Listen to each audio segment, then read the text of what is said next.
Hi there, welcome to the archives. So, this episode is called Mental Health Awareness Month. Let's talk stigma and discrimination. So, obviously, I want to issue trigger warnings for mental health related stigma and discrimination. Before I get into it, I want to acknowledge that language is obviously contested and evolves. The very use of terms like illness, diagnosis, disorder, issues, or problems can be very risky. They are obviously English terms that have specific meanings, typically with a negative connotation, that projects the very negativity on the pathologized person who is embodying said illness or the so-called disorder or disease. So some do not like using identity markers like mental illness because they do not believe that who they are and how they are or how they emote or express their mind bodies is they don't find it pathological. They don't find it deviant. They don't think it's wrong, and it's not for them. It's not an illness. There are others who think that we need to focus more on mental wellness rather than always focusing on limiting frameworks that disempower people and pathologize them. I would check out Toronto-based activist Raven Wings or Cyrus Marcus Ware on the topic. You can also look at Sonia Renee Taylor's work.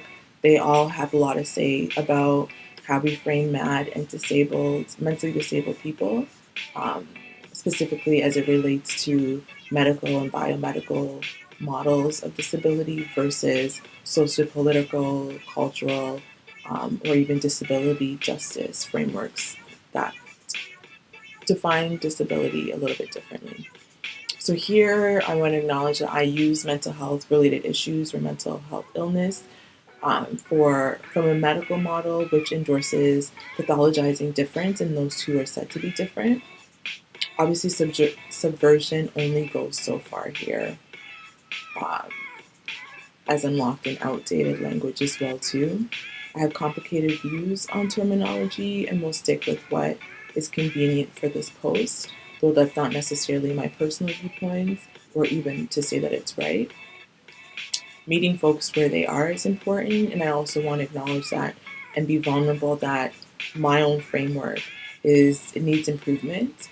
So let's get into today's topic. So to put it plainly, people inside and outside of the Black community really just don't typically care to show up or to check for folks with mental illness. Obviously, this is overgeneralization and painting everybody with a broad stroke. Folks are really well connected in community. They support each other. They show up for each other. There's mutual aid. There's a lot of love and solidarity that goes on. That's not what I'm talking about. That's not what I'm talking about. I'm talking about situations where we, as communities and those outside of the communities, however you define communities, struggle with being empathetic and caring to those who have mental related illnesses, challenges. So instead, I'm speaking of those who distance themselves, who shun people. I'm talking about those who blame them, who cast them out, who shit on them, who judge and try to destroy folks like that, who are prejudiced. I'm talking about the really awful situations and some of the things that goes on where people think they're good and moral people. They think they're just and right, and God is going to open the gates to them. And or if you're atheist, like you're just a really awesome woke individual. We all fail at some point with treating folks who are struggling with mental wellness well. So stigma and discrimination are real, and they're perpetuated by some of even the most well-meaning of individuals. The Canadian Mental Health Association defines stigma as a negative stereotype. For example, the idea that people who have mental illness are crazy or lazy, unintelligent. You've heard all of the stereotypes. They're embarrassing, they're cringe, they're immoral, dangerous, threats to society. We create assumptions to suggest that they have no bodily autonomy when they're in crisis. In some cases, we believe that they deserve to be medicated against their will, to be tranquilized like animals, or locked up in cages like criminals. In some cases, some people believe that it's okay for them to be killed by law enforcement or others in the community because they're viewed as unruly and dangerous or disposable and not humans. To be honest, or I'm asking you, the viewer, the watcher, whoever you are, and myself, to be honest, what are some of the stereotypes that you have fallen into, even just around me? What are the things you say about folks with neurodiversity like myself? What names do you call us? What jokes come to mind? What seemingly lighthearted and just funny candor get recycled about versions of who you think we are? Are you okay with perpetuating some of these stereotypes? Again, I'm speaking about myself because if you know me, you know I've gotten caught in this as well. So this isn't finger pointing, although I'm finger pointing also. How do we manage these? How do we hold space for all of these when some of these stereotypes are actually true? Is it different when we do it to each other? What happens when we too internalize the messaging and struggle with the same mental health challenges that others do, but we cannot admit to it because we judge people? We assume that they're different from us and we're unable to see our similarities, mostly because it's too shaming for us to look at it within ourselves, just because we're so used to shaming and judging others outside of us, who that we pretend we're nothing like them. They're nothing like us. When in actuality, the vast majority of us struggle with some sort of mental health related challenge. What would be so bad about being mentally ill yourself? What informs your decisions or your fears or your responses? Who taught you that this is bad? While these stereotypes are used to harm most Black people and have deadly material consequences for us, in the end, like incarceration, police brutality, getting killed, getting kicked out of the home, being abandoned, getting disowned from our families, being left homeless and poor, medicalized. I've already said killed, but yet again killed. When it comes to, like, say, white men, for example, these stereotypes are actually meant to protect them. What do I mean by this? If they are seen as dangerous or pose a threat to the community, it's always seen as like it's not their fault usually. It's not who they innately are. They're not inherently violent or bad, right? It was their mental illness, or so we're told.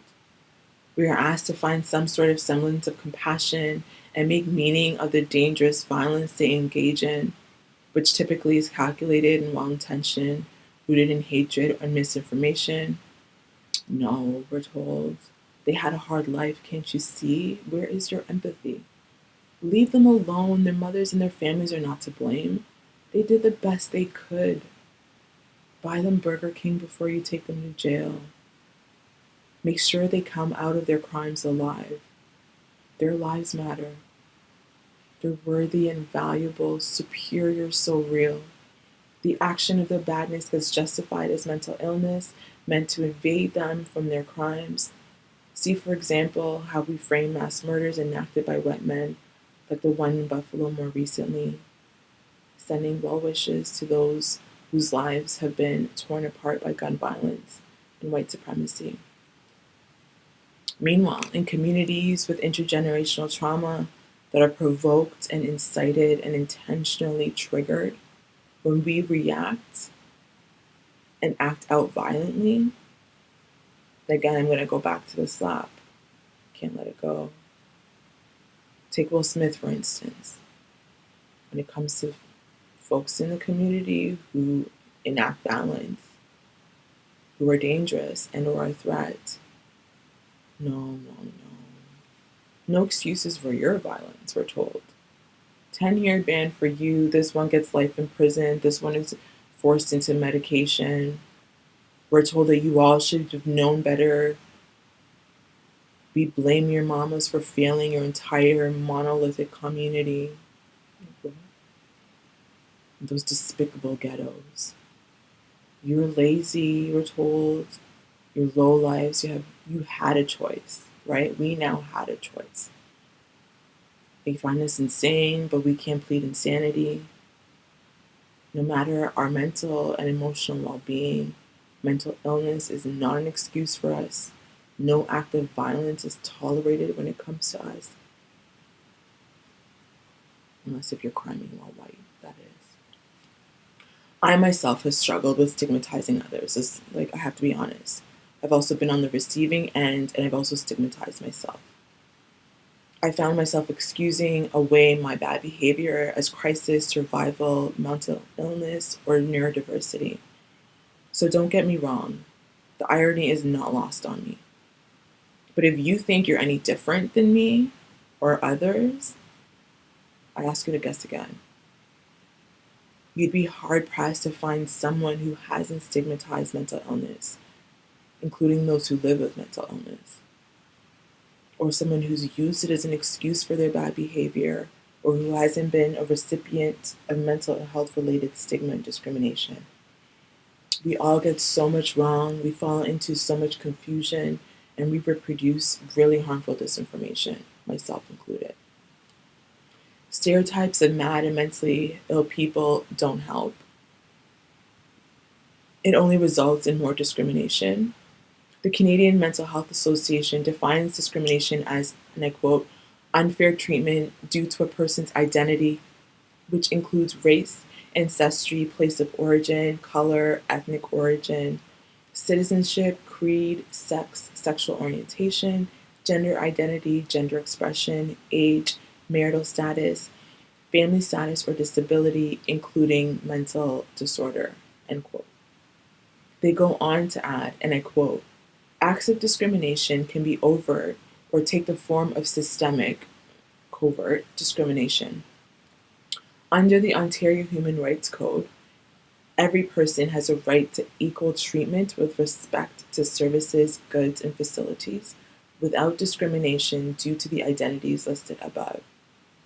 So for them, stigma is a negative stereotype, and discrimination is a behavior that results from this negative stereotype.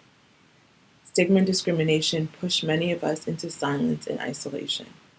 That is, if people even believe us that we're sick in the first place.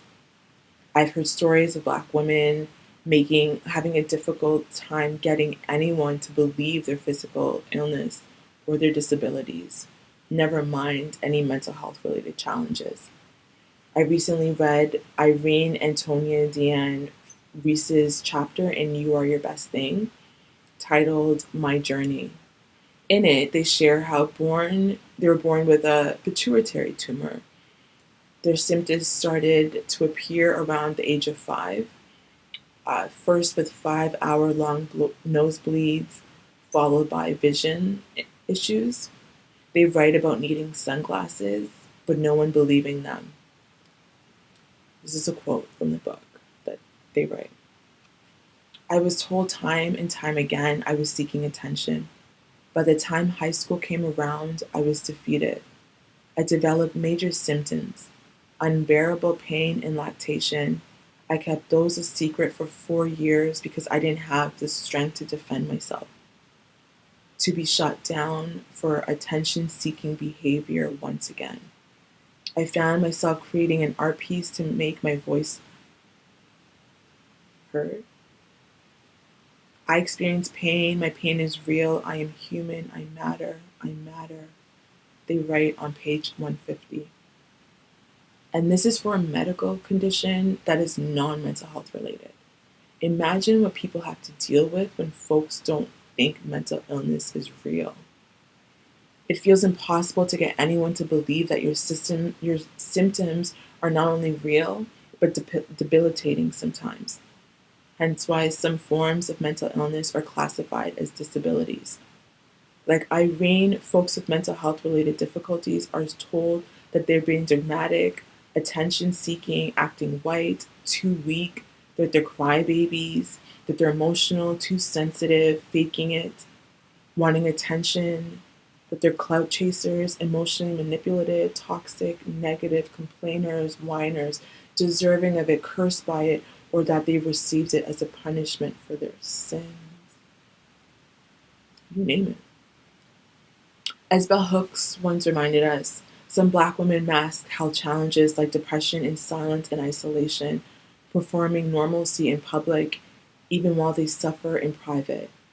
Hooks said, "Many of us suffer periods of suicidal depression that no one ever notices, though we know we are suffering life-threatening blues. Instead, we persevere and are resilient." To quote Ghanaian American writer Nana Madankwa, "Depression teaches you the fine art of multiplicity. You become adept at wearing the right mask for the right person on the right occasion, making us feel unsafe in sharing our vulnerabilities with others, so we keep it to ourselves. We don't do this instinctively or even because we want to. It's the social context that informs these quite rational decisions, though counterintuitive and harmful." Mbembe shared that the Black body in pain arouses only more disgust.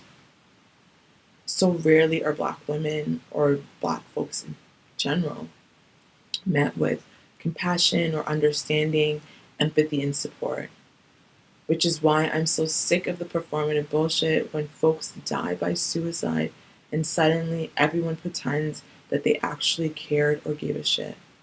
Stop it. You know you were just, again, I'm speaking to very specific people here, okay? You know who you are. You know you were just shaming people as weak just yesterday. You still laugh at people who dare to show any sign of emotions other than anger and rage. You're disgusted by tears in certain people when they cry. You feel no remorse. You have no empathy for some people's struggles. Don't front like you weren't partaking in online and offline bullying or real life hating. Stop acting like you don't judge, you mock, or humiliate people that are different from you. Just stop it. Shut up. Enough. Just stay silent when someone dies by suicide then. Don't show up for people in death when you weren't around for them in life. Unless you've ever been driven to the point of considering suicide, of attempting it, you'll never understand the maddening rage I feel when I see another life gone too soon by death by suicide. No one should kill themselves. Each time I have ever wanted to take my own life, it was because I perceived those around me to have failed me or that I had failed myself, that there's no other options left because life was too agonizing, a torture too great that death felt like the most viable option. So yes, talk about the chemical imbalances, but also talk about the imbalance in social supports. Speak of poverty and low income or feeling alone when in a crowd or surrounded by wealth and resources. The imbalance is not only medical, but also sociocultural, political too. We have to own that we are each and all to blame in deaths by suicide, as hard as that is to swallow. Stay mad. I go so far as to frame it as aiding and abetting in some form of murder, metaphorically speaking. Folks will talk about abortion as murder, but then not care about the life once it comes into this world, and the policies and the structures that create such unbearable living conditions for humans. Ooh, I get mad. You cannot make life hard for people to live in inhumane conditions, then say they killed themselves. Not when you helped to drive them to their deaths or stood in silence as bystanders watching them struggle, failing to intervene. And I don't mean this on an individual level, because parents and families and friends who have folks who died by suicide get rightfully enraged. That's a neoliberalist bullshit that I'm not endorsing. I'm not putting the blame on the individual solely or alone. No one wants to be blamed for such tragic loss. And also, we have to look at all of it, especially the top-down stuff that we can't easily control. especially if we look at the harms in great lengths, systems of domination, or just someone being like, whenever I hear systems or they and them, I just tune out because they don't know what they're talking. I'm talking about governments. I'm talking about policies. I'm talking about corporations. I'm talking about big pharma. If you really want to get specific about who they are.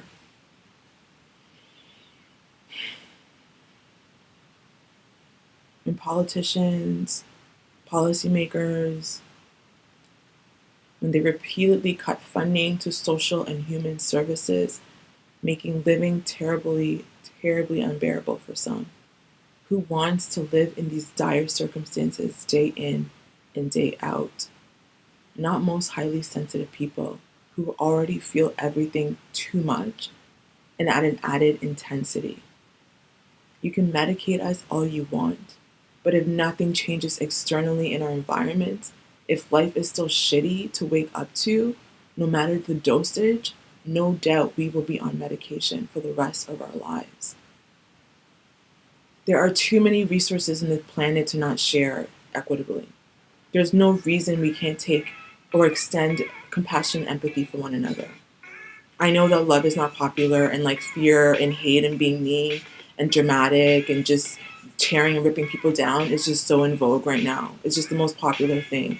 We love the mean girls. We love toxic men. We just, let's just eat it all up. We're like, okay, if that's the world you want to live in, great, continue. That's also why a lot of people leave by death by suicide. Because you guys make it unbearable with your disgusting toxic habits. Myself included. There's no justifying why people ask for help and are ignored or blamed for not reaching out when you didn't create a safe environment or space for them to do so in the first place. Mind what you say about mental health this month and every month hereafter. People are listening to how you talk about others, even if they haven't disclosed their own challenges to you. You might be pushing them into silence and isolation, driving them to want to kill themselves too. And stop acting like you didn't see it coming or play like you were shocked if unfortunately they do. It's disgusting. As Jay John says, try softer, be kinder. In true form of how mad this topic makes me, pun intended, I don't care if you like, subscribe, or share. Blame it on my mental illness. I mean, I hope you do though, because at least we're keeping the conversation going. But essentially, it's up to you how and what you do with this information. Thanks for stopping by. I do appreciate your support. If you made it this far, thank you for listening. Remember, this is a self-drive too. We've all got so much better to do. Until next time, in solidarity.